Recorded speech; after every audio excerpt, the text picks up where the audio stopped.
Good morning. Ngasi se yumja kaishu numit ko yumja kaishu numit ki card ki message ai peta yeminar se yumja kaishu numit aham bada ko number se 104 lere aduga color dana green gumba kai gumba du minus shin abi bai ko aduga amana chak thong bada khoina happa ya ba kenu se ko haidi nungti gi oina noma noma shum kenom happa na ko adu yumja kaisha gi oina elaichi ni khangde na traga haidi tulsi gi mana gumba ni ko haidi cheng shu matam na du maina du gumba happy bai ko ado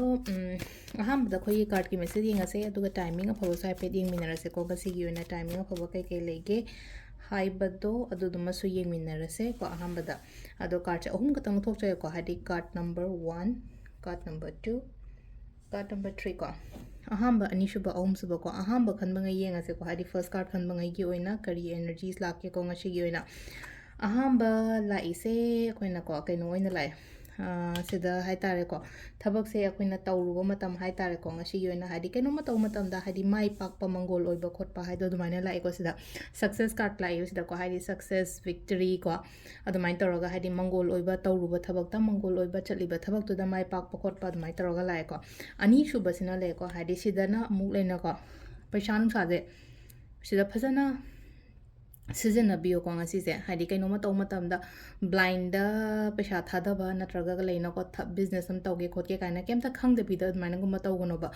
Hadi properly अदुगी Matang दा हाय तारे को Hadi research गुम तौरा खोलगा अदुमाइना तौरा थादबिबो को अदुदुम लेरे को अहुम सुबो को अहुम सुबो सिना पोचे कतंग लेपगा लेबे याय को हादी ngasi ओइगदब मोता कितंग डिले ओइबनी खंगदे खरा स्टक तौरगा लेबनी खंगदे अदुमाइ तौरगा लाय को अदुदुना हादी केम खनबी गनो सिदा ओइरोय हायबगी नो गे आंसर ति नातेबा खमरा खतंग डिले स्टक नत्रगा हाय तारे को हजिक चटलिबा मोंग सुम चसनोबा केमता हाय तारे को आइना सेमदोके खोतोके हायना सु खनगनोबा अदो सिसिना कोई की कार्ड के मैसेज लेरे को टाइमिंग सिने की पुंग मंगा गा मिनिट निफुमा पंदेना निपान गा मिनिट कुनगा निपान फाउंग लेरे को अदगी मापन गा मिनिट निफु निपान दगी को कइनो से अखोगी मापन गा मिनिट निफु निपान दगी ना ट्रामाथोय गा मिनिट निपान फाउंग लेरे अदगी मुंग निंतालकिना अमगा मिनिट निफु तरे तैना